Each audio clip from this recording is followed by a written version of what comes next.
근데 지금 아주 감동적인 반주를 해냈습니다.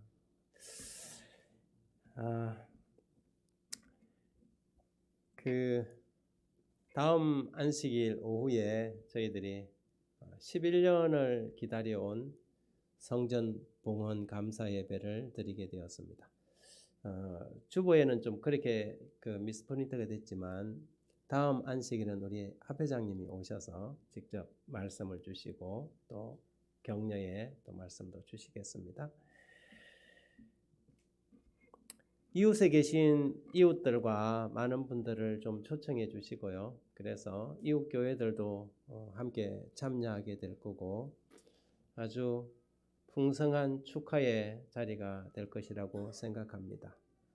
이 헌당 성전 봉헌 감사 예배를 통해서 우리가 다시 한번 그리스도 예수 안에서 큰 연합과 또 새로운 부흥의 길로 나가는 시발점이 되었으면 좋겠습니다. 여호사밧 왕은 남방 유다의 네 번째 제4대 왕으로 BC 872년에서 848년까지 통치를 했던 왕입니다. 당대의 같은 시대의 북방 이스라엘 왕은 아합과 아하시아, 여호람이 동시대의 왕으로 있었습니다. 이 여호사밧 때는 이 남북 왕조가 그 이전 3대까지만 하더라도 긴장 관계에 있었는데 여호사밧 왕 때는 남북 왕조가 상당히 이렇게 좀 가까워졌습니다. 이유는 이 북방 지역에 있는 아람이 자주자주 공격을 해왔기 때문에 거기에 대한 대처를 하기 위하여 서로 동맹 관계를 맺었고 그래서 남북 왕조가 상당히 우호적인 상태였죠. 사실 이것 때문에 예후는 여호사밧 왕을 질책을 했는데 아시다시피 여호사밧 왕은 남방 유다 왕조에서 굉장히 선한 왕으로 알려졌지만 이러한 이 외부 침입에 대한 그 동맹 관계 때문에 북방 이스라엘의 왕이 당시에 여러분 잘 아시는 것처럼 아합이었습니다. 아합은 악한 왕이었고 악한 왕국과 함께 동맹을 맺은 것으로 인해서 예후는 여호사밧 왕을 크게 책망한 적이 있습니다. 하지만 25년 치세 동안 선정을 베풀고 국방력을 강화했으며 종교의 계획을 단행했습니다. 역대하 20장 우리가 읽은 본문의 내용은 이 여호사밧 왕 때 아합과 모압과 암몬과 그 연합군이 남방 유다를 공격하는 그런 사건을 기록하고 있습니다. 정확한 연도를 우리가 알 수는 없지만 아마 여호사밧의 치세 말년에 있었던 사건으로 BC 약 한 850년 전후에 이 전쟁이 벌어지지 않았나 추정됩니다. 역대하 20장 1절에 그 후에 모압 자손과 암몬 자손이 마온 사람들과 함께 와서 여호사밧을 치고자 한지라. 왕은 이 삼국의 연합군이 몰려오자 깊은 부담을 느끼게 되었습니다. 그는 하나님께 나가 간절히 기도하는데 전적으로 하나님을 의지하는 기도를 드립니다. 이제 그들이 우리에게 갚는 것을 보옵소서. 그들이 와서 주께서 우리에게 주신 주의 기업에서 우리를 쫓아내고자 하나이다. 우리 하나님이여 그들을 징벌하지 아니하시나이까? 우리를 치러 오는 이 큰 무리를 우리가 대적할 능력이 없고 어떻게 할 줄도 알지 못하옵고 오직 주만 바라보나이다. 오직 주만 바라보나이다. 여호사밧 왕은 자신의 군대나 능력을 의지하지 않고 오직 하나님의 능력만을 바라보았습니다. 왕의 이러한 겸비한 태도는 온 백성을 하나로 결집시켰고 백성들도 하나님을 바라보도록 충동하였지요. 그리하여 백성이 성인과 어린이 남녀를 불문하고 하나님 앞에서 기도하기 시작했습니다. 역대하 20장 13절에 유다의 모든 사람들이 그들의 아내와 자녀와 어린이와 더불어 여호와 앞에 섰더라 그랬습니다. 심지어 어린 아이들까지 데리고 나와서 하나님 앞에 섰다는 것입니다. 그때 하나님의 영이 한 선지자에게 임했는데 그 이름이 야하시엘이라는 선지자입니다.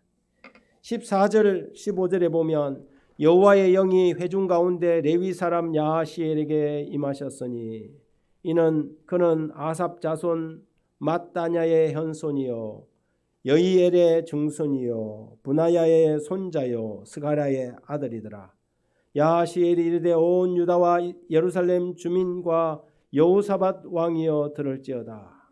여호와께서 이같이 너희에게 말씀하시기를 너희는 이 큰 무리로 말미암아 두려워하거나 놀라지 말라. 이 전쟁은 너희에게 속한 것이 아니요 하나님께 속한 것이니라. 이 전쟁은 너희에게 속한 것이 아니요 하나님께 속했다. 모압과 암몬과 이 3개국이 연합군을 형성해서 남방 유다를 공격하러 왔는데 왕과 모든 백성들이 하나님 앞에 엎드려서 금식하는 마음으로 기도할 때 하나님께서 그 중에 한 선지자를 택하시고 그 선지자에게 성령으로 감동시키셔서 선지자가 그 백성들에게 메시지를 던진 것입니다. 이 전쟁은 너희에게 속한 것이 아니요 하나님께 속한 것이다. 그러면서 하나님께서 이 전쟁을 진두지휘했습니다. 하나님이 전쟁을 진두지휘하시면 전쟁은 성패는 끝났습니까? 끝났습니다. 작전명은 자중지란이었습니다. 뭐라고요? 작전명이? 자중지란이에요. 그러면서 이제 여호사밧이 군대를 준비를 하는데 어떻게 군대를 편성하냐 하면 군대를 편성하고 맨 앞쪽에다가 찬양대를 세운 것입니다. 전쟁 나가는데 제일 앞에다가 찬양대를 세우면 됩니까? 근데 전쟁 맨 앞에다가 찬양대를 딱 세웠어요.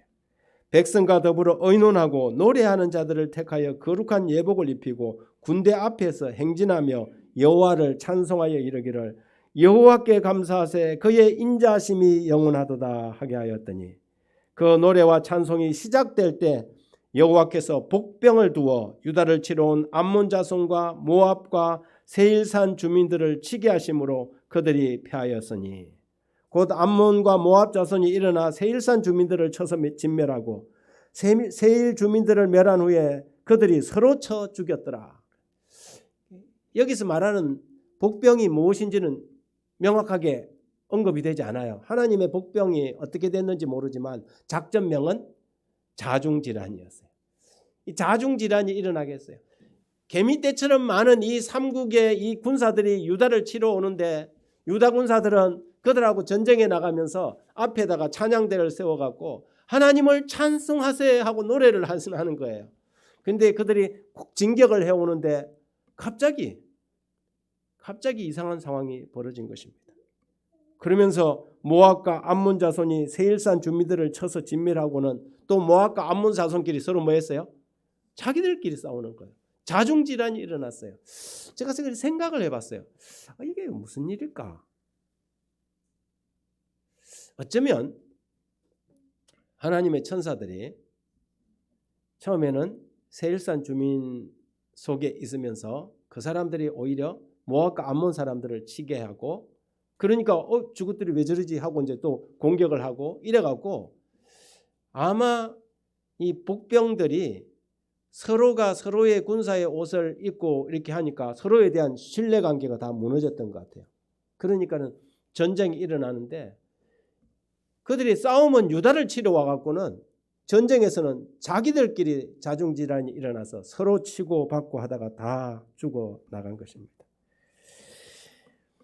서로는 불신에 빠지게 되었고 전쟁을 하러 오는 무리들끼리 치고 싸우다가 엎드러지고 만 것이지요. 유다 백성은 손 하나 되지 않고 승리를 거둔 것입니다. 망루에 올라가서 보니까 사방에 군대의 시체들이 널려 있었습니다.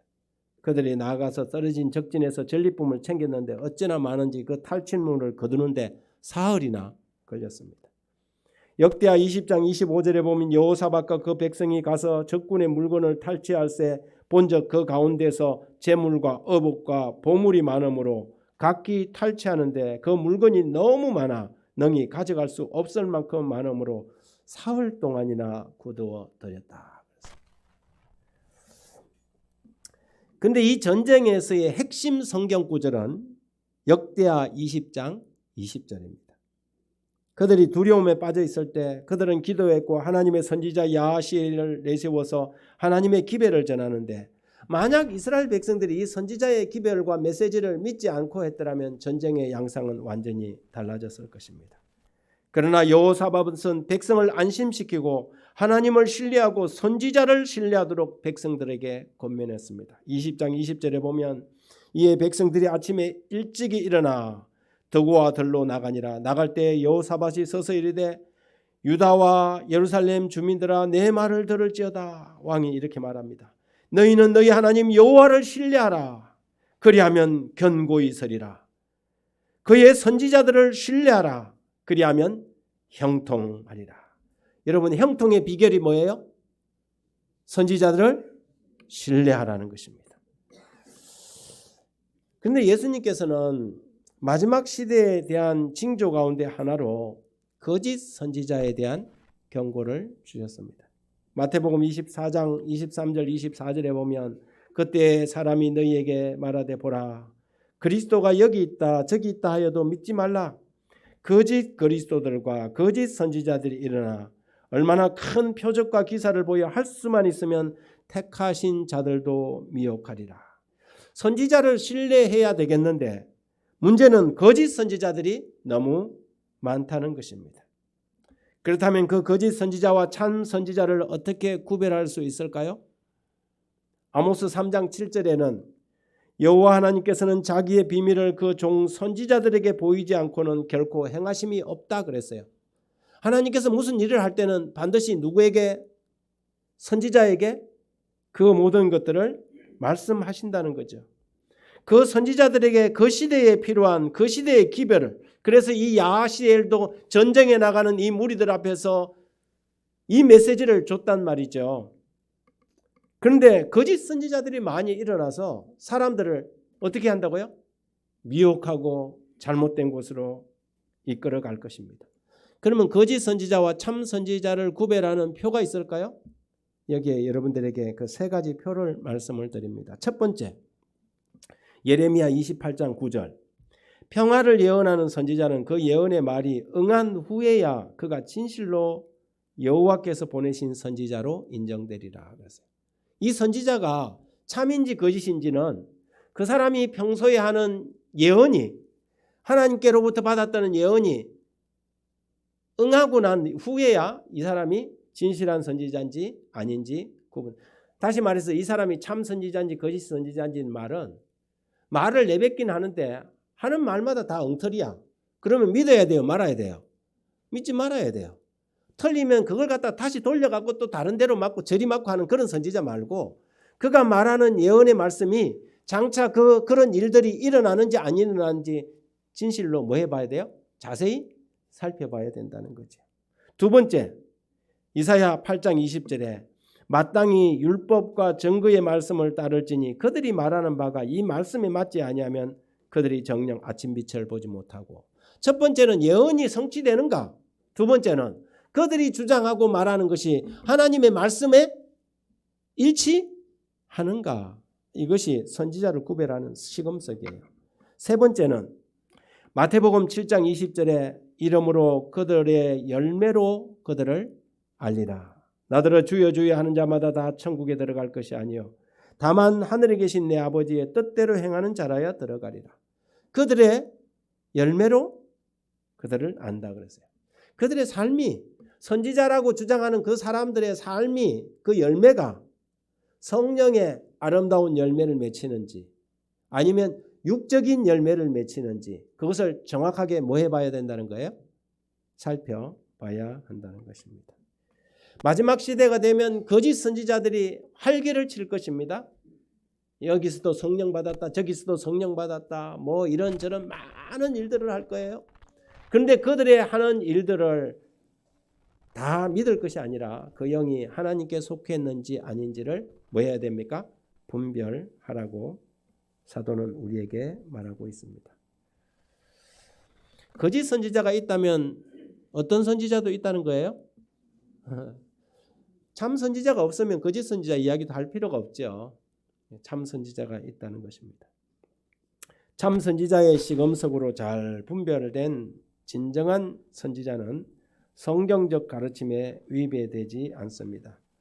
여러분 신약 어느 교회에 선지자가 있다더라 하면 사람들이 선지자? 그 이상한 교회 아니야? 이렇게 생각하잖아요. 어떻습니까? 선지자가 있을 수 있습니까? 신약 시대에도 선지자가 있어요? 네, 신약 시대에도 선지자가 많아요.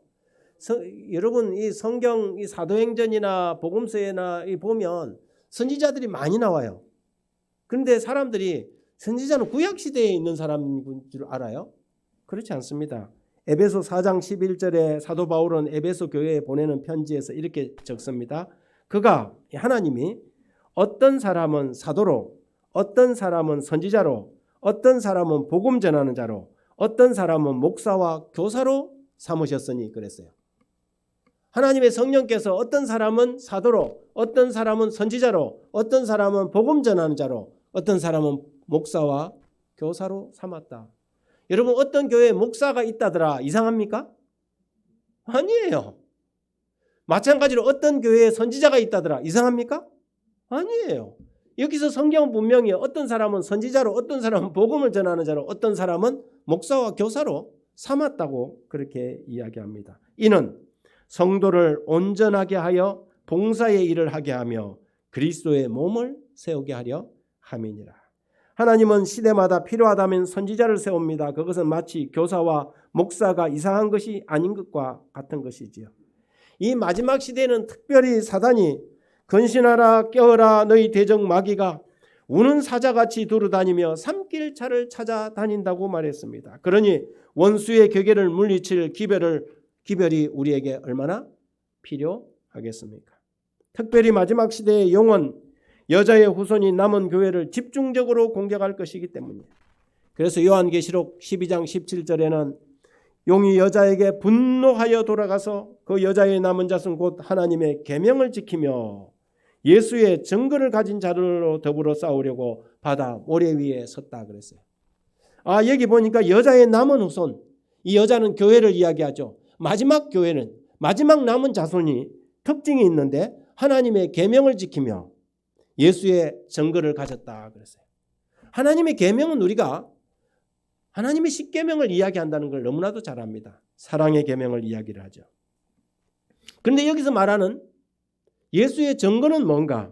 이 같은 책 요한계시록 19장 10절에는 이 예수의 증거가 무엇인지를 이야기합니다. 하나님의 계명은 안식일을 포함한 하나님의 사랑의 십계명이고 예수의 증거, 예수의 증거는 같은 책 19장 10절에서 내가 그 발 앞에 엎드려 경배하려 하니 그가 나에게 말하기를 나는 너와 예수의 증언을 받은 내 형제들과 같이 된 종이니 삼가 그리하지 말고 오직 하나님께 경배하라. 예수의 증언은 예언의 영이니라 그러세요. 예수의 증언은 뭐라고요? 예언의 영이다. 다시 말해서 예수의 증거는 뭐냐 하면 예언의 영을 가지고 있는 사람들입니다. 예언의 영이라는 것은 예언의 은사를 이야기하죠. 여러분 사도 바울은 여러 차례 방언보다 오히려 더 뭘 하라고 노력하라 그랬어요? 예언을 하려고 하라 그랬어요. 예언은 이 마지막 시대에 하나님의 교회에 굉장히 중요한 것입니다. 왜냐하면 이 마지막 시대에는 사단이 온갖 종류의 그 덫을 놓고 하나님의 택하신 자라도 미혹하고 넘어뜨리기 위해서 활동하기 때문입니다. 마지막 남은 교회는 예언의 은사를 가진 교회, 하나님의 계명을 지키는 교회가 될 것입니다. 하나님은 아모스 선지자에게 그 종들에게 하실 일을 미리 알리신다고 하지 않았습니까?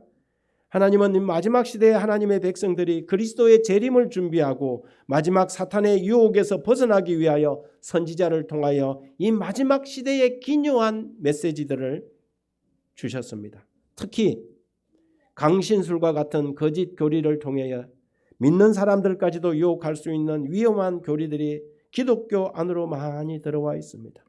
제7일 안식일 예수 재림교회는 이 마지막 시대의 선지자로 성령께서 한 연약한 여인 엘렌 G. 화이트라는 한 연약한 여인을 세우셨다고 믿고 있습니다.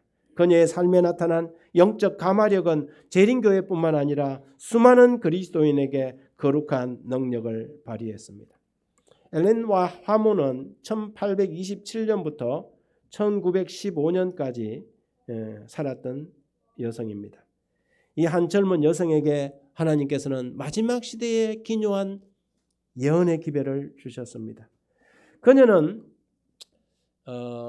이 어린 시절에 일어났던 이 사고로 인해서 정말 초등교육밖에 받지 못했습니다. 여러분 이제 뭐 자서전을 읽어본 분이나 초기 문제집을 읽어본 분은 아시겠지만 이 엘렌 화이트는 사실은 처음에 하나님께서 이 마지막 시대의 메시지를 그들에게 엘렌 화이트에게 준 것이 아니고 다른 사람들에게 줬어요. 근데 다른 사람들이 이걸 거부했습니다. 그래서 하나님께서는 가장 연약한 여인, 몸도 약하고 교육도 제대로 받지 못했지만 그러나 하나님 앞에 진실하고자 했던 한 여인에게 성령께서 메시지를 주었습니다. 그녀는 70년 사역을 통해 여러분 오늘날 재림교회가 가지고 있는 세상을 리드하고 있는 건강 메시지뿐만 아니라 상상할 수 없는 엄청난 기별을 그녀에게 주셨습니다. 건강, 자녀교육, 그리스도인의 삶, 선교, 그리고 예수님의 생애 모든 것을 망라한 수많은 내용들을 주셨어요. 여러분 제가 멍든 사랑이라는 책을 하나를 그동안 한 10여 년 해오던 것 중에 하나를 갖다가 이렇게 정리해서 책을 하나를 냈지요. 제가 책 하나 내면서 책 내는 게 이렇게 힘든 일인지 몰랐어요. 야, 진짜 책 하나를 또 원고 정리하고 그거 다시 또 오탈자 교정하고 그리고 또 인쇄소에 맡겨갖고 하는데 진짜 너무 힘들었어요. 근데 엘렌 화이트는 저처럼 대학원 석사도 아니고 그런데 한국어로 번역된 책만 60여 권이에요. 그럼 여러분 이게 가능한 일입니까? 사람의 힘으로? 정말 불가능해요. 그런데 그냥 여기 썼던 걸 여기 쓰고 여기 썼던 걸 저기 쓰고 이렇게 그런 게 아니고 그 한 권 한 권이 정말 하나님의 성령의 영감이 없이는 쓸 수 없는 내용에 오늘 우리 배 집사님하고 김원영 집사님이 두 사람이 참 본인들이 읽고 받은 감동을 이렇게 나눴잖아요. 각시 대쟁투 총서에 나오는 것들과 그리고 또 자서전을 읽고 발표를 했는데 정말 그 한 구절 한 구절을 읽어 나갈 때마다 가슴이 따끈따끈해지는 그런 감동적인 글들의 어떻게 이 한 연약한 여인의 손에서 이렇게 나올 수 있었는가. 이게 과연 한 사람이 자기의 그 문장력과 기술력만 가지고 썼다면 전혀 가능하지 않은 일들이 오늘날 하나님의 교회에 이 마지막 교회를 든든히 세우는 기둥처럼 우리에게 주어져 있다는 것입니다. 그녀가 죽은 후에도 그녀의 책은 계속해서 사람들을 믿음과 행함의 유일한 규범인 성경과 함께 세상의 구세주이신 예수님께로 인도해 왔습니다. 그녀의 책 중에 정로의 계단이라는 책이 있죠.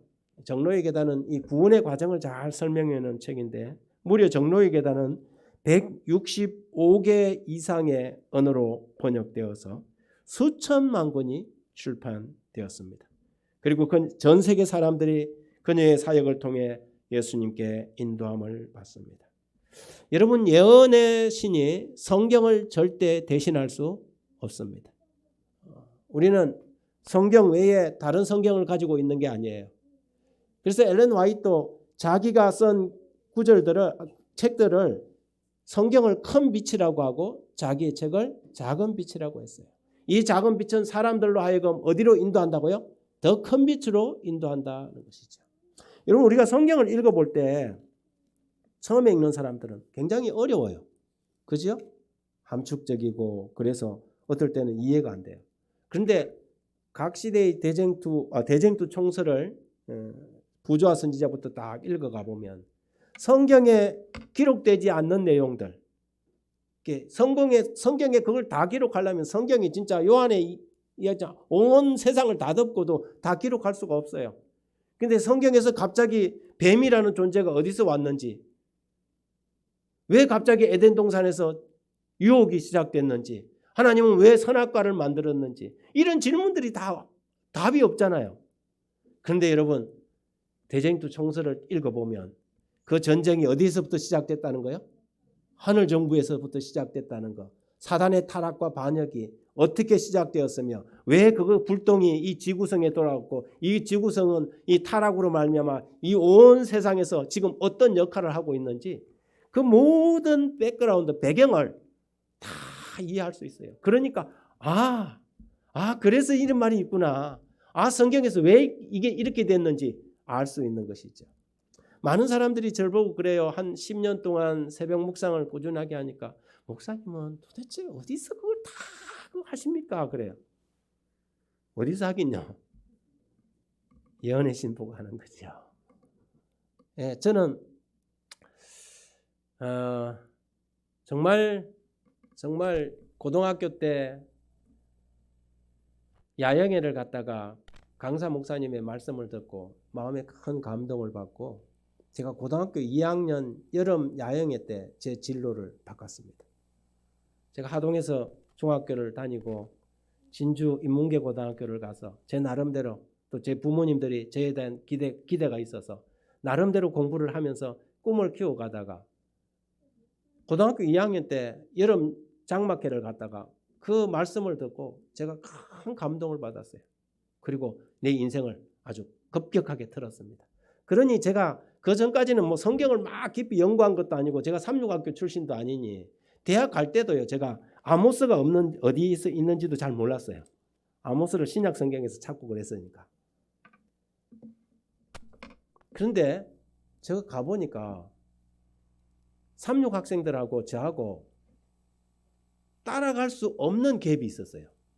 그게 뭐냐면 성경에 대하여 기본적으로 가지고 있는 지식이 다른 거예요. 배경이 딱 돼 있어갖고 뭐 초등학교 때부터 다 배워와갖고 성경을 너무 잘 알아요. 두 번째, 제가 학력고사 성적은 걔들보다 훨씬 높았는데 성경에 대해서 제가 너무 무지한 거예요.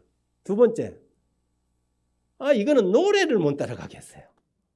삼육 학생들은 딱 하면은 그냥 사부가 그냥 쫙 나오는 거예요. 그런데 우리는 고등학교 때까지 다 선생님이 앞에서 풍금으로 이렇게 따라하세요 하면은 같이 불렀던 사람들이잖아요. 그러니 노래가 안 되는 거예요. 그렇게 부럽더라고요. 그런데 제가 1학년, 1학년, 2학년 신학교 다니다가 3학년, 2학년 마치고 군대를 갔잖아요. 군대 가기 전에 저에게 4개월이라는 시간이 주어졌어요. 그 4개월 동안 제가 이 4개월 동안 뭘 할까? 진짜 알바를 할까? 뭐 이것저것 하다가 제가 작심을 했어요. 대쟁투 총서를 한번 읽어보자. 그래서 제가 제 인생에서 밥 먹고 자는 시간 빼고는 그 4개월 동안 방에 딱 틀어박혀서 제가 노트를 몇 권 딱 갖다 놓고 대쟁투 총서를 읽기 시작했어요. 그리고 부조와 선지자부터 읽어나가면서 감동적인 구절은 뭡니까? 주제별로 분류를 했어요. 하나님의 사랑, 하나님의 율법, 뭐 짐승의 인, 뭐 이런 거에 대해서 딱 제가 이제 그 노트에 보면 옆에 이게 이것처럼 이렇게 돼 있는 노트들이 있어요. 그 노트를 몇 권 갖다 놓고 그래서 대쟁투 총서를 군대 가기 전에 쫙 읽고 나니까 성경이 아무리 들어도 교수님들이 이야기해도 안 들어오던 성경들이 이게 그냥 그 퍼즐 맞춰지듯이 쫙 맞춰진 거예요. 와, 그러면 가슴이 얼마나 뜨거운지 그때부터 제 신앙의 변화가 쫙 오기 시작했어요. 단순히 그냥 어떤 설교 한 번 듣고 내가 신학과를 가서 내가 목사가 돼야 되겠다는 생각은 진짜 이거는 뭐 진짜 말도 안 되는 결심이었더라고요. 그런데 그 4개월 동안의 제 경험이 제 인생을 변화시켰어요. 제가 그 4개월 동안 배운 거에 4년 동안 신학과에서 배운 것보다 사실 훨씬 많은 양을 제가 배웠어요. 그 뒤에 군대 갔다 와갖고 제가 공부를 하면서 대학에서 학교에서 공부 잘하는 사람한테 주는 뭐가 있잖아요. 제가 놓치지 않았어요. 그 전까지는 제 1학년, 2학년 학점은 다 뭐 B 플러스 C 뭐 이랬는데 3, 4학년 때 학점은 제가 B 학점이 하나도 없었어요. 그 정도로 그게 어디서 왔을까? 대쟁투를 읽고 난 다음에 총서를 읽고 정리가 딱 되고 나니까 교수님들의 강의 또 성경을 보고 하는 이 모든 것들이 제가 다 이해가 됐어요. 그만큼 여러분 재림교회에서 가지고 있는 엘렌 와이트의 서적들이 우리에게 강력한 영향력을 끼친다는 것입니다. 그래서 저는 여러분 근데 그거 아셔요? 개신교회 목사들도 이 대쟁투 가지고 설교한다는 거? 저한테 한번 그 연합회 있을 때 한 문서전도 하시는 장로님이 목사님 장경동 목사님 한번 만나볼래요? 그래요. 그래서 제가 왜요? 했더니 장 목사님한테 그리 뭐 목사님 알더라고요. 뭐 이야기를 하니까 한번 보자 그랬다는 거예요. 근데 그 자초지종을 들으니까 그분 이야기가 그래요. 이분이 장 목사님한테 예언의 신을 갖다 주는 분인데 자기가 그 가지고 가면 이분이 뭐라고 하냐면 시조사에서 나오는 책은 다 두고 가. 그런다는 거예요. 여러분 장경동 목사님이 지금 뭐 원로 목사님이시지만 완전히 재밌게 설교하잖아요. 저분이 어떨 때는 목사인가 코미디언인가 할 정도로. 그런데 잘 들어보세요. 그분이 웃기기만 하는 게 아니에요. 얼마나 이야기가 굉장히 성서적이고 조직적이고 맞는 말만 하는지. 우리 집사람이 팬이에요. 그 사람. 잘 때 맨날 장경동 목사님 설교를 듣고 자. 내 설교를 듣는 게 아니고. 그래서 내가 셈이 나서 또 들어? 그랬더니 미안했는지 이거 수면용이야. 그런데 맨날 가보면 뭐 밭을 멜 때고 뭘 때고 항상 누구냐 장경동 목사님 설교를 듣는 거예요. 그런데 들어봐. 아주 재밌고 맞는 말만 해. 그런데 이유가 있어요. 그분이 예언의 신을 보는 분이에요. 개신교 목사님들도 읽는 정언의 말씀을 왜 재림교회 교인들이 안 읽냐 이 말이죠. 이 특별한 영적 은사에 대해서 가장 좋은 방법은 예언의 신을 읽어보는 것입니다. 이게 뭐 예언의 신이 뭐 영적이냐 아니냐 뭐 왈가왈부할 필요가 없어요. 읽어보면 알아요. 딱 그 책을 대하고 읽어보면 이것이 그냥 사람의 힘으로 쓴 책은 아니구나 하는 것을 알게 됩니다. 대쟁투 총서 10권, 구조와 선지자부터 각 시대 대쟁투까지 성경의 파노라마를 전체를 망라해놨어요. 저는 먼저 여러분들이 그 총서를 읽기를 권합니다. 두 번째, 이 선교 서적들, 복음전도, 구호봉사, 문서전도, 전도법, 그리스도인 선교봉사가 있고요. 건강기별 책들이 있죠. 치료봉사, 절제생활, 음식물에 관한 것면. 그리고 역사적인 기별들이 있습니다. 정로의 계단, 실물교훈, 성화된 삶, 산상부원, 초기문집 등 꽤 많은 책들이 있습니다. 한국어로 번역된 것만 60여 권에 가깝고 수많은 내용들이 거기에 방대하게 적혀 있습니다. 저는 제7일 안식일 예수 재림교회는 이 마지막 시대의 교회를 위하여 하나님께서 이 연약한 여인에게 대언의 영을 부어주셨다고 믿습니다. 엘렌 와이트의 그 한 예언들이 정말 그러면 그대로 이루어졌는가? 이거 챙겨보는 것도 필요한 것이죠. 1849년에 와이트 부인이 이 세상이 사단의 강신술로 범람할 것을 예언했어요. 그런데 여러분 현대 강신술이라고 인터넷 치면요. 현대 강신술이 그 이듬해인 1850년 8월 24일부터 시작됐다는 것을 발견하게 됩니다. 1년 전에 강신술의 출현에 대해서 예언을 했는데 강신술이 시작되었고 여러분 그 당시만 하더라도 미국 사회에서 영매들이 몇 명 되지 않았어요. 그런데 오늘날은 어떻게 되었습니까? 오늘날은 목사나 학자나 교수할 것 없이 강신술을 접하고 있습니다. 점성술이나 체면술, 심령과학, 영적 치료 이런 일들이 심지어 아예 간판을 뭐라고 달고 하냐면 악령숭배라는 간판을 달고 교회 종교 활동을 시작하고 있는 것이지. 미국 전역에는 지금 약 300여 개 이상의 악령숭배 단체가 있다고 합니다. 수백만 명의 강신술사들이 범람하고 있는 이 시대가 되었습니다.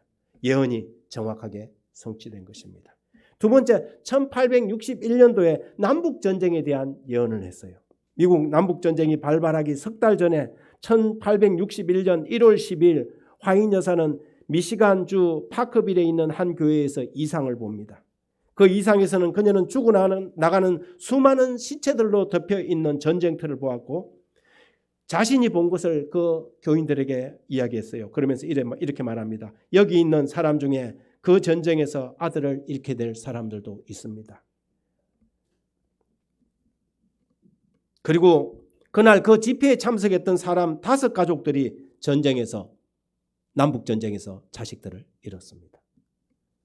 예언이 정확하게 성취된 것이지요.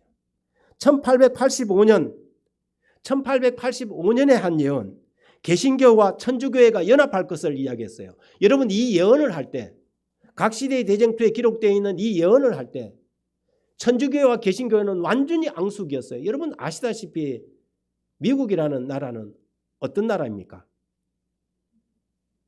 유럽에서의 이 교황청의 박해를 피해서 뭐 했어요? 대서양을 건너간 나라예요. 그렇게 해서 세운 나라예요. 그래서 그 나라는 그 나라 헌법에는 2개가 있어요. 왕이 없는 나라, 민주국가를 세웠어요. 그리고 교황이 없는 나라, 종교 자유라는 이 2뿔을 가지고 세워진 나라가 어디냐면 미국이라는 나라예요.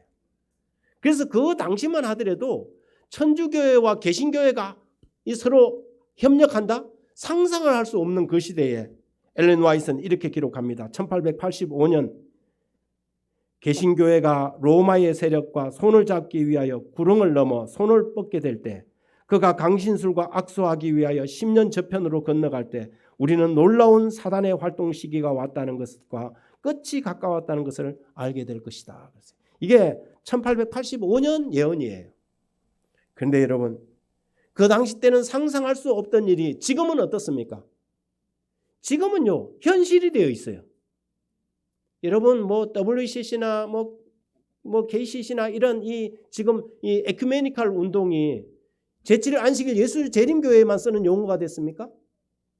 제가 대학교 1, 2학년 때만 하더라도 에큐메니컬 하면 개신교에서는 그 말이 무슨 말인지 잘 몰랐어요.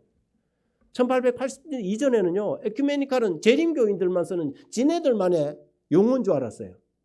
그런데 지금은요 우리 교인들은 아무 말도 안 하고 있는데 어디에서 그래요? 지금 장로교 개신교에서는요 서로 막 교단에서 뭐 탈퇴를 하니 많이 뭐 합니까? 이게 막 WCC 뭐 찬성교회, 찬성파교회, 안 찬성파교회로 나누어갖고 지금 막 열띤 싸움을 하고 있지 않습니까? 그런데 1800년도에 엘렌 화이트 개신교회가 구렁을 넘어서 누구와 손을 잡을 것이다? 가톨릭과 손을 잡을 것이라고 이야기하고 있는 것입니다. 그것뿐입니까? 계시록 13장 11절에 2번째 짐승이 미국이라고 언급했습니다. 여러분 지금은 미국이 전 세계 용처럼 말하는 나라가 됐지만 그지요? 뭐 세계를 쥐고 흔들고 있습니다. 그렇지만 이 당시 때는 미국은요 남북 전쟁 해갖고 전쟁도 어떻게 해요? 착착착 걸어갖고 서갖고 총을 서로 쏘는 그런 나라였어요.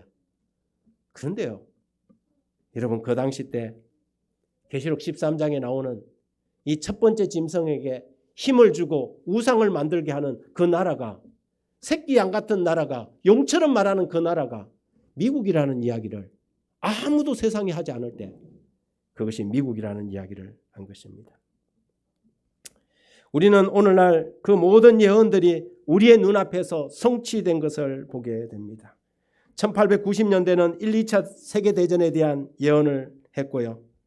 1902년도에는 샌프란시스코의 대지진에 대한 예언을 했습니다. 이 모든 예언들이 하나같이 성취되었습니다. 여호사밧은 이렇게 외칩니다. 이에 백성들이 아침에 일찍이 일어나 드고야들로 나가니라. 나갈 때 여호사밧이 서서 이르되 유다와 예루살렘 주민들아 내 말을 들을지어다. 너희는 너희 하나님 여호와를 신뢰하라. 그리하면 견고히 서리라. 그의 선지자들을 신뢰하라. 그리하면 형통하리라. 여러분의 서재에 꽂혀 있는 이 예언의 신 이 책들을 꽂아만 두지 마시고 이제는 꺼내서 읽어보시기 바랍니다. 특히 이 마지막 시대는 강신술이라는 것은 그냥 우리가 강신술 하는데 여러분 요즘은 TV의 드라마의 대부분의 주제들이 강신술의 내용을 다루고 있습니다. 뭐 전생이 어떻고 뭐 몇백 년 전에 뭐 누가 뭐 찾아와갖고 뭐 어떻고 여러분 이게 그냥 사람들에게는 너무 평이하고 그냥 생활 속에서 그래서 사탄과 마귀도 그냥 친구처럼 대해요. 그래서 뭐 주인공이 뭐예요? 도깨비가 주인공이고 뭐 이런 거죠. 그리고는 뭐 그들하고 뭐도 해요? 사랑에 빠져요. 요즘은 뭐 종편에서 뭐가 나오냐면 지옥에서 온 판사 뭐 이런 거예요. 그 뭐예요? 지옥에서 온 악마인데 사랑도 하는 거예요. 그리고 아주 편하게 그냥 사람들에게 친근감 있는 좋은 존재로 이렇게 받아들여지고 있어요. 여러분 이게 미디어를 통한 사람들의 생각 속에 굉장한 세뇌를 하고 있는 것이죠. 여러분 사단은 아주 지략이 뛰어난 존재입니다. 그런데 이런 모든 것들을 우리가 어떻게 분별하고 마지막 시대에 이러한 것으로 빠지지 않고 성경의 원칙과 진리 가운데서 나갈 수 있을까요? 그것을 위해서 하나님께서 마지막 시대에 선지자를 주셨고 선지자를 통하여 여러 정언의 말씀들을 주신 것입니다. 사랑하는 여러분, 이 정언의 기별들을 여러분이 좀 더 주의 깊게 살펴보고 마지막 시대일수록 여러분이 좀 더 친근하고 가까이 대할 수 있었으면 참 좋겠습니다. 감사합니다.